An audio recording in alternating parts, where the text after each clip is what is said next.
Hey guys, and welcome back to the channel. So I did the first one. I said to myself, right, I'm going to do one of these things. I'm going to do one tier list, and I'm allowed one top 10 list. And I'm not going to do any more of that clickbait shit. Because, I am obviously a serious YouTuber, and I don't want to make just, you know, top 10s. I don't want to become Watch Mojo. That said, having done the first list, everyone's now making me do a second list. So, I'm giving into peer pressure, which everybody should always do. Always give into peer pressure. Do exactly what people tell you to do. Never become an individual. Jokes aside, um, yeah, season 1 3v3. Ooh, okay. I suppose as with before, we'll start with just some caveats, some explanation of how I'm doing this. Number one, I'm assuming that everybody has good gear. We're at the end of season 1 gear wise, everybody's got all their gladiators, everyone's got all their honor shit. We're not doing the beginning of season 1 because that's going to be a complete utter mess. And season 2, reason second thing, there we go, I can talk English. Second thing is, I'm going to assume that people are using optimal races. We haven't got any Night Elf hunters here. We haven't got any Night Elf priests. We haven't got any Night Elves, period. We haven't got Draenei Shaman, etc. etc. You can argue in the comments if you think I'm being shit about that, but no, we've got optimal things. So we've got undead RMPs, we've got dwarf priests, we've got human rogues, we've got gnome warriors, etc. And the next thing I would say is this list is by no means definitive. 3v3, you can basically take, one of the great things about 3v3 in particular, is you can basically take 3 good players, they can be playing any class, and they will get to 2k. It might take them a little bit of time, they might drop a bit here or there, but they can get to 2k rating in TBC quite comfortably playing 3v3. It's an incredibly open bracket, you can do some really crazy shit and make it work. 2v2 comparatively is limited, stale and boring. Don't play 2s, play 5s, play 3s. These are the good fun fucking comps to play. Let's get into it.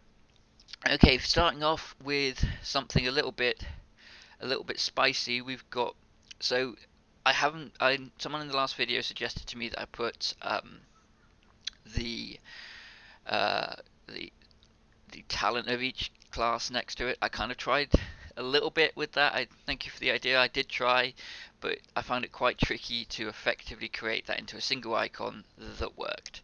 So this is kind of what we're stuck with, unfortunately. So I will explain at least the talents before placing them. And we will start, here we go, and we will start with Resto, Discipline, Hunter. Now, it can also be done with a Feral as well, or a Shadow Priest likewise. It's a really versatile comp.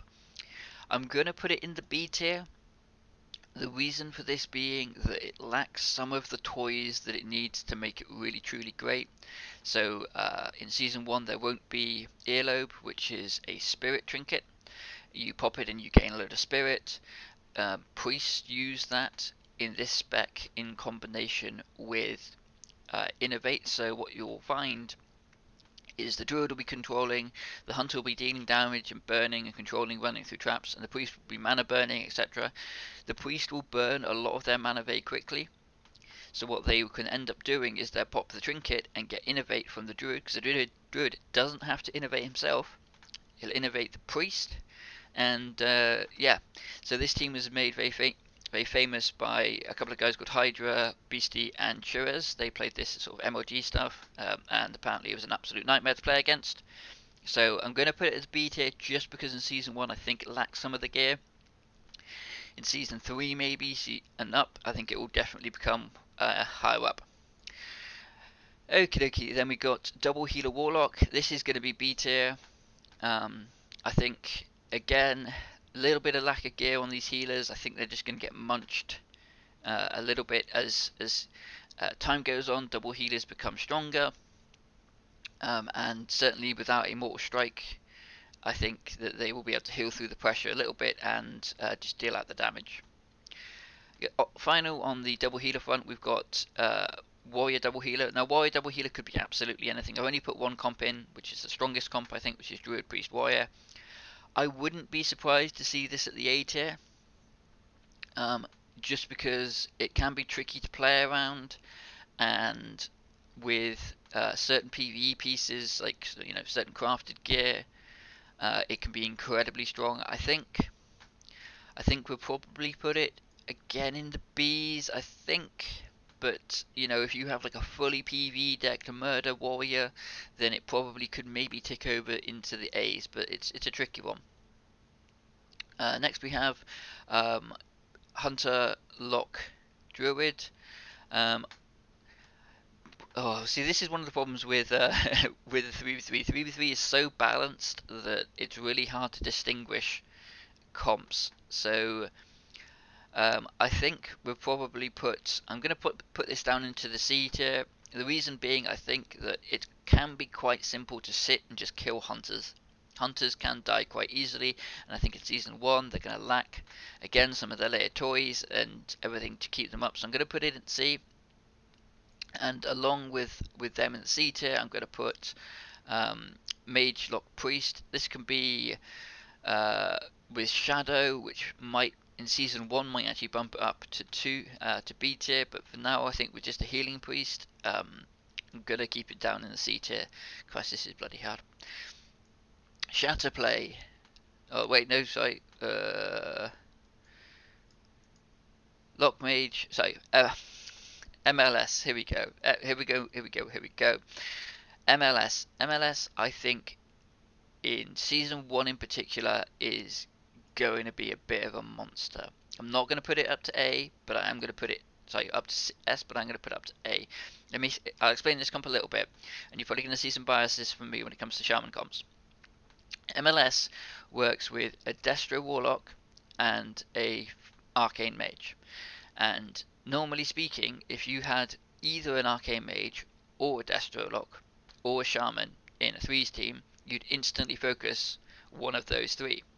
When you have all 3 of them, you can't focus all 3 of them. You have to let at least 2 of them be doing their shit. And if you let a Destro Lock or an Arcane Mage do their thing, then they are very, very dangerous, especially when you then give them Bloodlust. So you'll have Shadow Furies going down, and then you'll have Poms going off. It's a pretty memey team. But when there's going to be very little resilience, the burst damage this comp can do is absolutely insane. And this is, done well in tournaments on Endless. In Season 3 gear. In Season 1 gear, I'd be quite scared to see what it can do. Now here goes an absolute good old trusted Druid Lock Rogue. Very solid A tier comp. Always going to be solid. Not the best, but very, very solid. Roguelock Priest A tier. Roguelock Priest is the new RMP. I believe this is a controversial statement, but I will say it. I think on paper Roguelock Priest beats Rogue Mage Priest. All things equal, I do think it does on paper, very slightly. But I think with the influxes of mages that we see in TBC, current TBC live, Private Realm is the meta is very anti-mage. I don't know why, it just is. It's very pro Warlock, very anti-mage. I'm sure we'll see a renaissance of the RMP, and I'm excited to see what people do with it. Druid Lock Rogue, Druid Mage Rogue, sorry. This is just a solid B tier, I think. Generally, comps like this kind of come out of people being like, I play Rogue Mage, let's get a Druid, or I play Druid Rogue, let's get a Mage. And then we come to the godfather of all comps, RMP. RMP will always be good. It will be good in every expansion. It'll be good in every iteration of this game. It'll always be bloody good. There's just so much synergy naturally between these classes. The way they play together, it's just fucking fantastic, and it's an absolute pleasure to win. Pleasure to win, and pleasure to watch. A tier is gonna. I think Shadow RMP is going to be quite prominent in season 1, and I put it at A tier. I think it's going to be fairly solid. And here come some biases for me. A tier Shadow Play. I think Shadow Play is probably A tier in pretty much all seasons. I think Shadow Play, so Troll Shadow Priest, UA Warlock, Restoration Shaman. I think it's a pretty solid team at every level of the game. It struggles a lot against RLP in particular, so it's quite tricky given current meta, but just does badly against Warlocks in general, really. And if you haven't noticed, there's quite a few Warlocks. It's a running theme of this. But yeah, I think Shadowplay is A tier, and again, I think Shatterplay as well, solid A tier. Shadow Priest, Frost Mage, Shaman, solid A tier. I think it can beat most comps fairly handily. Does very very well against warrior teams. And yep. Then we've got Turbo Cleave, solid B tier, I think. So this is Hunter, Enhancement Shaman, Druid.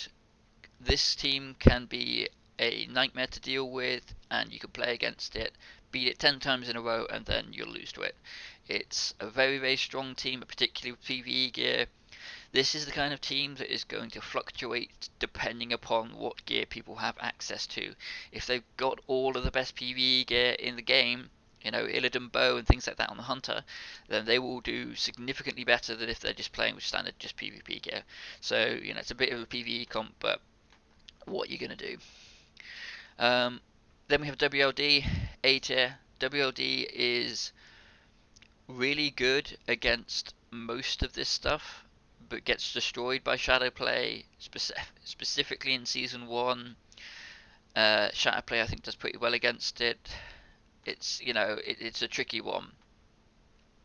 And then we have Mage, Priest, Warrior. This team can just do well. It's got a Mage, it's got a Priest, it's got a Warrior. You know, it's not bad. So let's go a quick overview of everything. First off, one of the things you'll notice is I've not put anything down in the D tier. The reason for this is, as I said, there's just so many comps out there. If I did every single comp, this thing would be, you know, 50 plus combinations. There's infinite possibilities. And the comps I have chosen are all completely viable to play, and as a result they're all pretty high up on the meta. They're all decent comps. Every single one of these comps can win Gladiators, I think. You might struggle a little bit with some of these lower down teams in the C teams, but I'll just fucking retake, dude. A retake of that shit. I can mute this.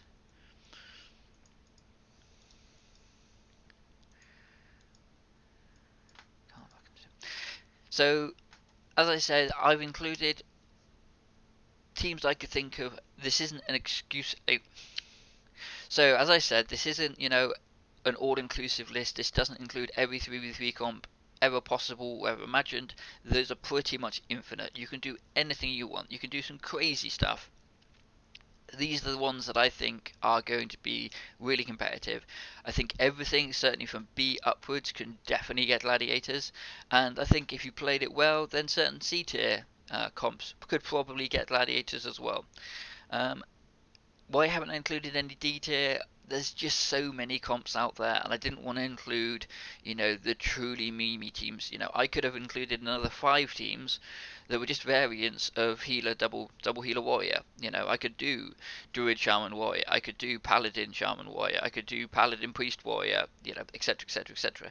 And I think it just becomes repetitive. So I just wanted to show guys, you know, a bit of every class, a bit of every flavour, and hopefully some of you guys will see some comp here that you think sounds really cool, really fun, and you go for it. As always, if you have any questions, then the comment section is the place to go. If you want to see more of my stuff, then either check the channel out or give us a subscription, hit the bell thing, get notified. I get good at doing that once I've actually sort of practiced it a little bit. But yeah, let me know, guys. Thanks very much for watching. As always, it's Caden.